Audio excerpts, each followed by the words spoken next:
Welcome back to the channel, everybody. Let's get after it. One night around 1 a.m. she was abruptly woken up from her sleep by the disturbing sounds of her door rattling and someone screaming at her door, trying to get inside.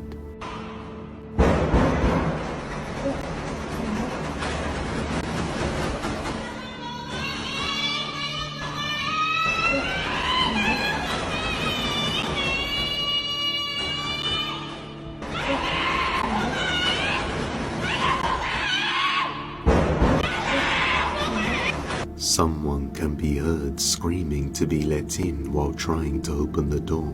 Worried that it might be a setup to lure her outside, she decides to wait it out, and the noises ceased a few moments after, with the mysterious individual no longer there. The following night, she returns around 1 a.m. again.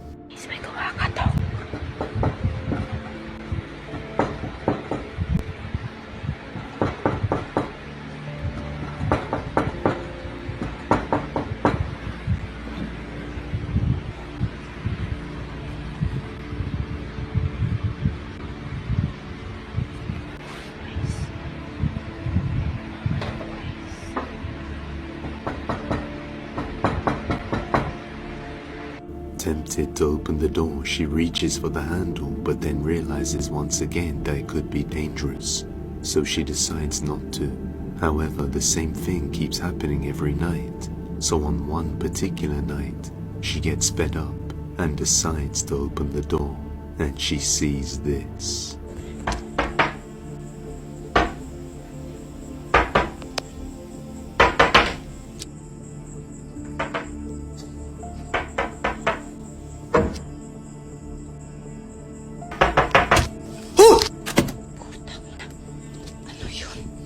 A woman with dark hair and dark clothes can be seen crouched down in a strange manner, quickly getting up as McKay opens the door.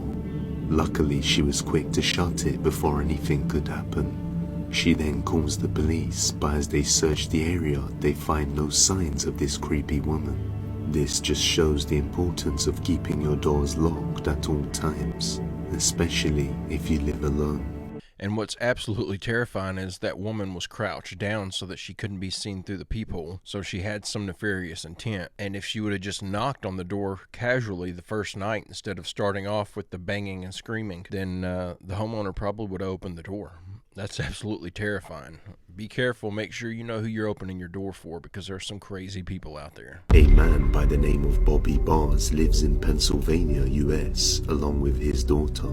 The family are part of a paranormal group known as World Paranormal, so as you can expect, they have explored and investigated many different places around Pennsylvania, which may have caused something to follow them back home, as they are now personally dealing with some paranormal events inside their house.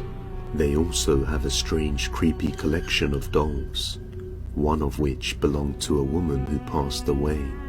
Well, on one afternoon, Bobby is home alone with his daughter, who is sound asleep on the sofa while he watches TV, when all of a sudden he is disturbed by some constant weird noises and decides to record. So I keep hearing weird noises. I don't know what the hell it is. It's like knocking, creaking, footsteps. It's either in my room or Sky's room, but Sky's passed out right now.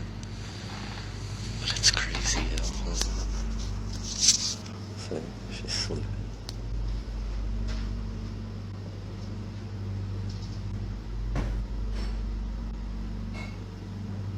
See, I'm telling you, I keep hearing weird shit. I think it's coming from my room now.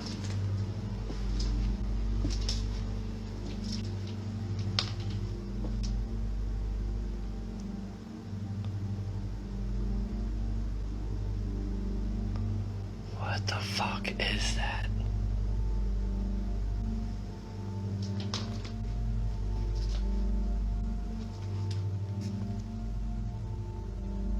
See, I keep this up against the cabinet because the dolls like to try to open the doors and shit. It's weird. I don't know what that sound is though.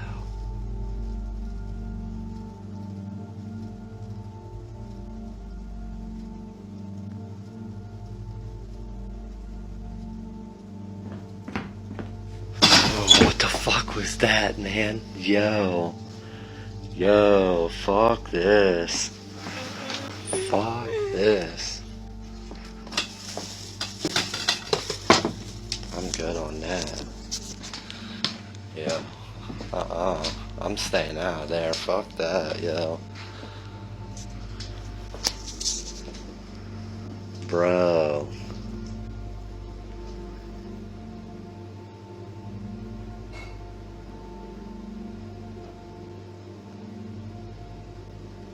I'm all shaking and shit. Yo. Yeah, fuck that. I'm out, y'all. While observing the creepy dolls inside the closet, Bobby is suddenly startled by the sounds of footsteps coming towards him. So I put this in here because I think this is real. There are red flags there. The guy claims to be some sort of paranormal investigator, so seeing a video of him where something paranormal is supposedly happening is not surprising. But he is either one of the best actors I've ever seen, or something is genuinely going on inside his home, because I 100% believe his reaction to those footsteps running up behind him. And while it would be easy to fake something like that, I've just seen so many of these videos and the reactions are so unbelievable. People don't react the way you would expect them to if something like that was actually happening to them. And in this situation, the guy reacted exactly how I would expect. Hey, if you're enjoying this video and you like this kind of content, I make a new one just like it every day, Monday through Friday. It'd be awesome if you'd hit that subscribe button and come back on Monday to join me. Now, NASA recently discovered something called X points around Earth and also around the sun. These are naturally occurring portals that open and close every single day, all around the outside of our planet. The Themis satellite system discovered these portals a few years back, and they've been analyzing and watching them. Some of them create direct pathways to the sun and even to other planets in our solar system. So these are called X points. They exist all around the outside of our planet. They're where magnetic diffusion points hit and cross, like our magnetic fields hit and cross. In some way, combining that crossing of electromagnetic fields with charged particles from the sun opens up a portal. So portals naturally can occur in nature. You don't have to make them artificially. So that's pretty interesting. All we have to do now is learn how to harness that power, and we can travel through space. We can go great distances without having to put ourselves in hibernation pods and things like that. But now what's interesting is, you look at some of the pyramid structures and also read the ancient texts. If you go to one of the Sumerian tablets, they talk about having something called a Du-Ran Ki. It was called a bond heaven earth.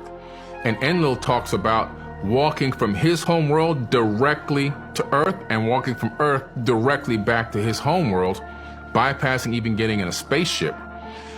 You go fast forward a little bit more, the ancient Egyptians talk about something called a Jed pillar Ankh. They have a Jed connected to the inside of Ankh. People think the Ankh was like for decoration or represented rebirth and the womb of a woman and all that. It kind of did. Nowadays it's just decoration like jewelry. But it also represented something more technological in the ancient times. When you go to the super ancient texts, you discover that Ankh and that Jed were a oscillator that would resonate to the atomic frequency of the owner. That was the code programmed into the actual Ankh. The actual portal that they would walk through to travel wherever they were going, it would only let you walk through it if your frequency was programmed into the portal. That was your key. Without walking through with that, you would be obliterated. So I absolutely love the idea of this and think it would be so cool if this was real, if this was reality, if this was actually how things took place. But it sounds so far-fetched, and the idea that Billy Carson has insider information about stargates and how portals work, where did he get this information? Because I've read his book, and I like Billy Carson. but some of the claims that he makes, I just can't get behind. Where is he getting this information from? Because he didn't get it from the Emerald Tablets. I feel like he speaks with certainty on a lot of things when he should be saying, this is what my opinion is. This is what I think happened. This is how I think these things worked. The Egyptian gods never existed. They symbolized the different body parts of your body. Anubis is the dog, which represents the tongue, the barking, because the power of life and death is in the tongue. The falcon of Horus is the inner bird, which is inside of the brainstem. Thoth, the god of wisdom. Thoth is thought, because he is the god of wisdom, the thought, the human mind. Jed pillar is the spinal column, which is a part of the brain. The Ankh is the womb, the uterus in the womb, because this is the portal into the physical world. This is symbolizing how the visual field works with the brain, because you do not see into the external world. What you are seeing is an image produced by the visual cortex in the back of the brain. The back of the casket is the cerebellum, which is all to do with motor learning and cognitive functions of the brain. The scarab is the skull. Hindus used to build temples in the human form because they understood this is the most advanced piece of technology on the face of the earth. The Most High does not dwell in houses made by human hands. It's your human body. You are God made flesh. They don't want you finding out how sacred your body is and how powerful your mind is. You are the all-seeing eye on top of the pyramid, looking into the three-dimensional world. You are Solomon's temple, the temple of the soul and the mon, the soul and the mind in the temple. If you want to learn more, read this book, the Book of Wisdom. I don't know if this is true either. The reason I put this in here is I found it very interesting that right after watching this video, personally watching the video of Billy Carson talking about how the Ankh is not just a representation of a female womb, the very next video I get is someone telling me that the Ankh is just a representation of the female womb. I just thought that was funny and thought I'll put both sides of the coin in here. One guy's saying one thing and the next guy's saying completely the opposite. They've been hiding this from you. During the 1900s, bells around the world were all collected and destroyed. Governments claimed it was due to the metal shortage during the world wars. However, it is believed that there is a much more sinister motive. Bells are powerful tools. They are not just signals that another hour has passed. These bells clear negative energy, raise vibrations, and connect us with higher realms. Fully aware of this, they were destroyed to suppress human awakening and maintain control over our collective consciousness.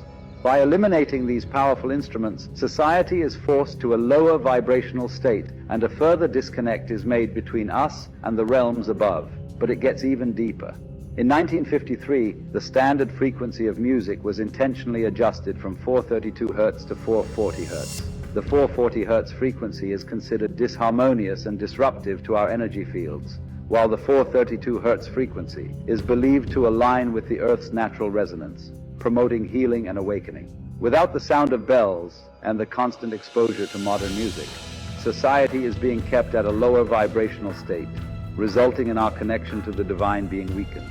So I don't know if there's any correlation here, but I did find it interesting that, and I just Googled this and looked it up, and it says that between 1939 and 1945, there were 175,000 bells destroyed in Germany, and that's just one instance. There were multiple instances of this, but look at the date, 1939 to 1945. The TV was invented on September 7th, 1927, but didn't reach popularity to where it was in everyone's homes until the 1950s, just a few years after they destroyed all the bells. So just a few short years after they destroyed all these bells that supposedly have these healing powers, they introduce the propaganda machine. I just thought that was a very interesting coincidence. Did you know that they found a whole new lost pyramid, a pyramid that has never been excavated before?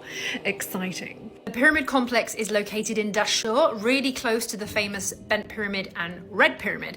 Now, there's no top of the pyramid left, as you can see. It's just the foundations and the chambers inside. Now, everyone was so excited because they were like, we need to open the tomb, the chamber, because it's never been opened before, and we are going to find the first ever dead pharaoh to be found in a pyramid anywhere. Because if you didn't know already, they have never found an original body, an original burial in any pyramid in Egypt, ever. So everyone got really hyped up for the opening of this chamber. Even the Smithsonian Museum sent out a film crew so they could capture the opening moments when they found a real pharaoh buried in a pyramid. And then, guess what they found? Absolutely nothing. So this huge granite block, they had to open up with modern equipment because it had been sealed shut for thousands of years, and there was absolutely nothing inside this chamber, not even the remnants of a burial or a single bone or a single jewel, nothing. Which was very disappointing for the Egyptologists. However, it is yet another strike in the argument that these pyramids were originally not used as tombs, that the original purpose and function of the pyramids was something completely different, which would make complete sense as to why there was nothing in the chamber, because it's not an original tomb. It is in fact a reaction chamber for the whole purpose of the pyramid, which I believe was a chemical reaction plant. Oh, what now, you say? So a theory, I've recently found a theory by a guy called Jeffrey Drum on YouTube. His YouTube channel is called Land of Chem, as in like chemistry.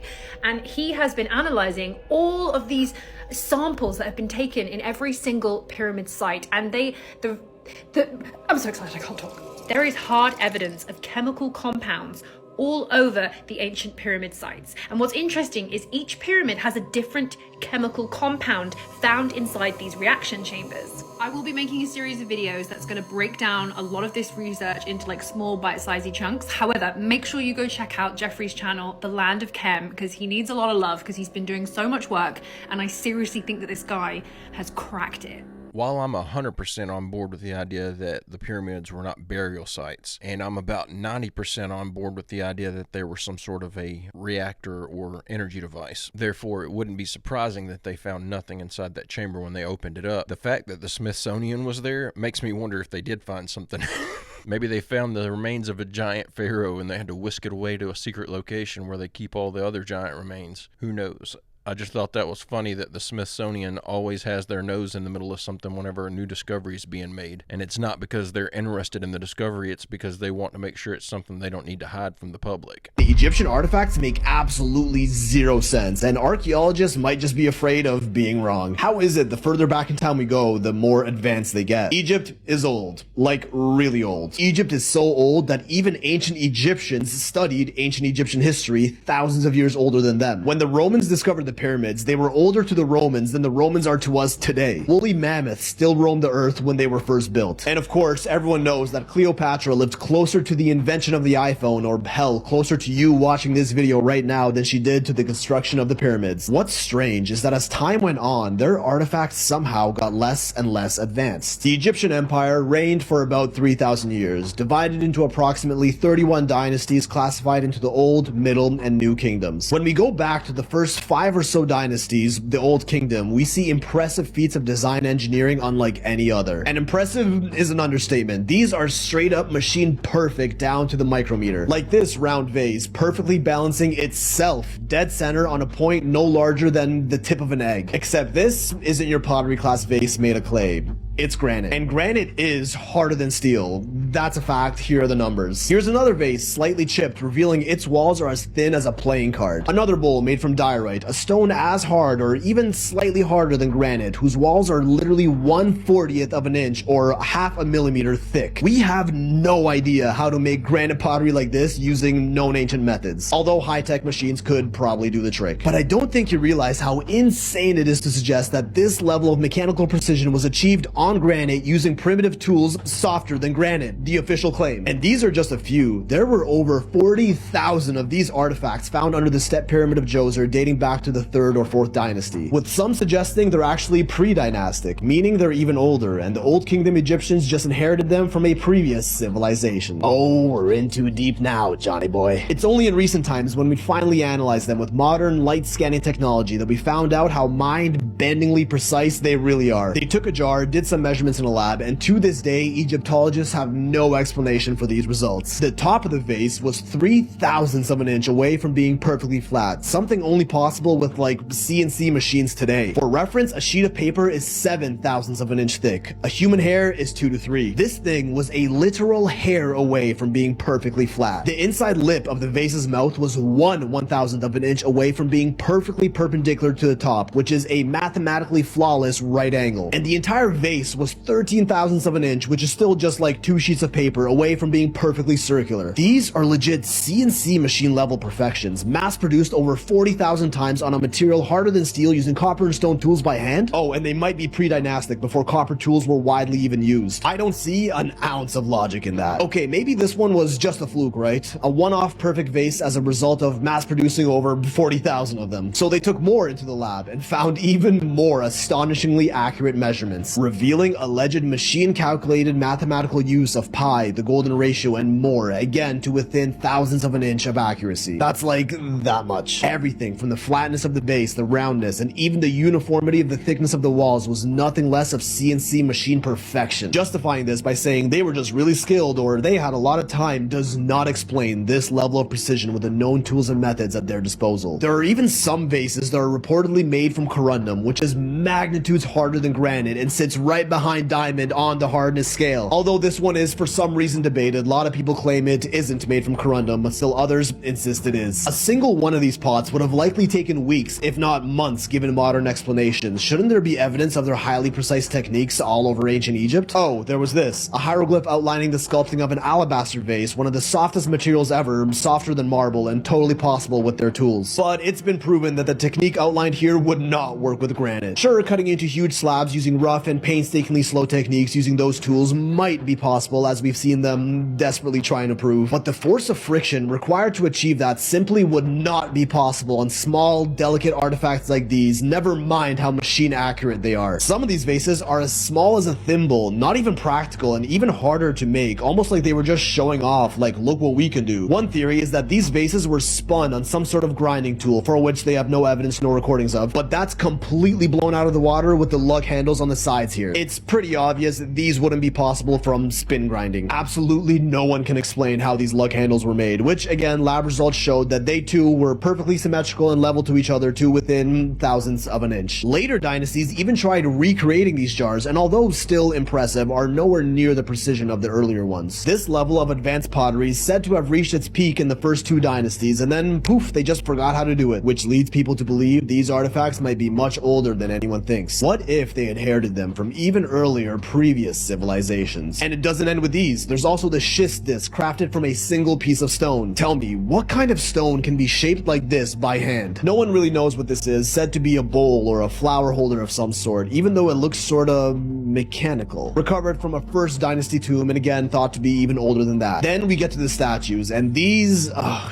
somehow make even less sense. The face of Ramesses at Luxor. Several of these statues were made in honor of the pharaoh Ramesses. Engineer Christopher Dunn noticed that there was something off about these faces. They were perfect, but almost too perfect, and not in a human way. He took a photo of the statue head, made it 50% transparent, flipped it, and overlaid the left side on the right side. Doing this, he discovered the face was perfectly symmetrical. Centerline measurements confirmed this too. It's like half the head was carved, then copy-pasted to the other half. We see consistent eye-to-mouth profile ratios across all of these statue heads. Something that we'd likely do with like 3D modeling programs today. Computer accurate precision. Same thing with the crowns on their heads, and this wasn't done just once, but repeated among many statues. This isn't something that anyone could just eyeball, but experts insist they were all done by hand. Professional sculptor Mike Leckie even wrote in a letter saying that his modern diamond tools would have been well worn out before barely even starting to sculpt something like this out of granite, and states that it would have been borderline impossible to repeatedly achieve this level of accuracy time and time again using only the tools we have evidence of. What machining technologies did ancient Egyptians or even earlier civilizations before them possess that archaeologists just simply refuse to even consider?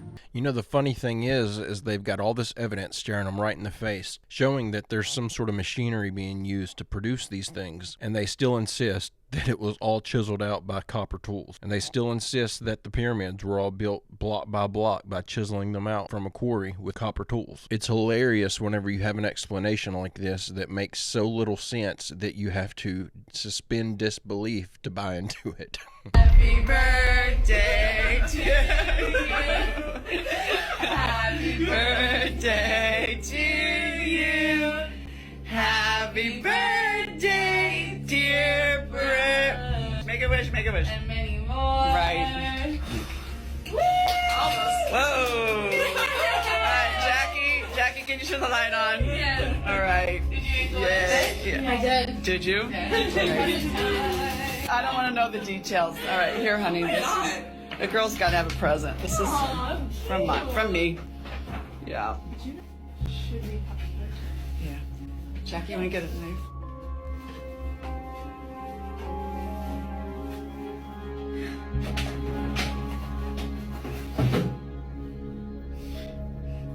Please, that'd be fun.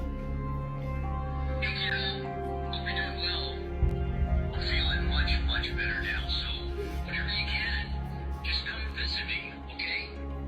Okay?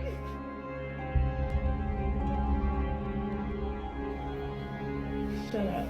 No way.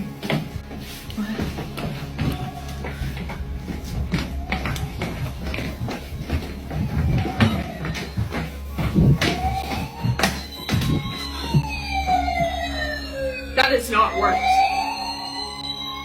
That is not worked.